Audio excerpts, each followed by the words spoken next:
नमस्कार बंधुरा सुमित्रा रान्ना घरे आपनाके स्वागत। आज के आमी एकटा आलुर रेसिपि तैरी करब। नाम होच्छे आलू काटली। तार जोन्नो आलुगुलो आमी गोल गोल करे आर डुमो डुमो करे एकटुखानि एइभाবে केटे निয়েছি। एबारे एकटा मशला तैरी करे निচ্ছি।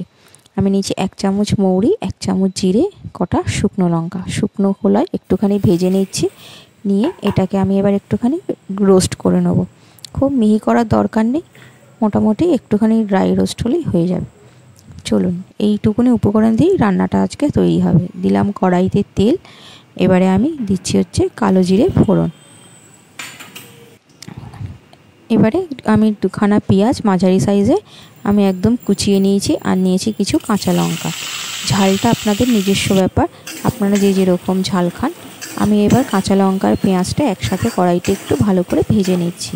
খুব বেশি পেঁয়াজগুলো ভাজবো না, একটুখানি ভাজা হয়ে গেলে এর মধ্যে দিয়ে দিচ্ছি 1 চামচ আদা বাটা, 1 চামচ রসুন বাটা দিয়ে ভালো করে পেঁয়াজের সাথে মশলাগুলো কষিয়ে নেব। আর দিচ্ছি যে ডুমো ডুমো করে রাখা যে আলুগুলো সেটাও দিয়ে দিচ্ছি।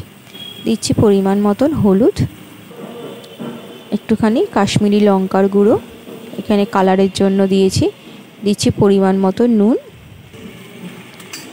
এবারে আমি সবগুলো মশলার সাথে আলুটাকে ভালো করে ভেজে নেব। এখানে এখনো অবধি কোনো জল ইউজ করব না।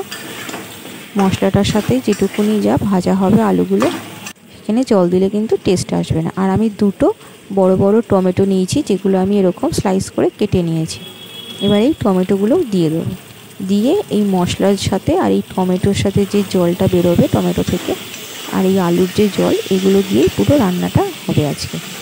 খুবই অল্প আছে, ঢাকা দিয়ে দিয়ে এটা কিন্তু রান্না করতে হবে একটু সময় নিয়ে। চলুন তাহলে দেখুন কি সুন্দর জল বেরিয়ে গেছে।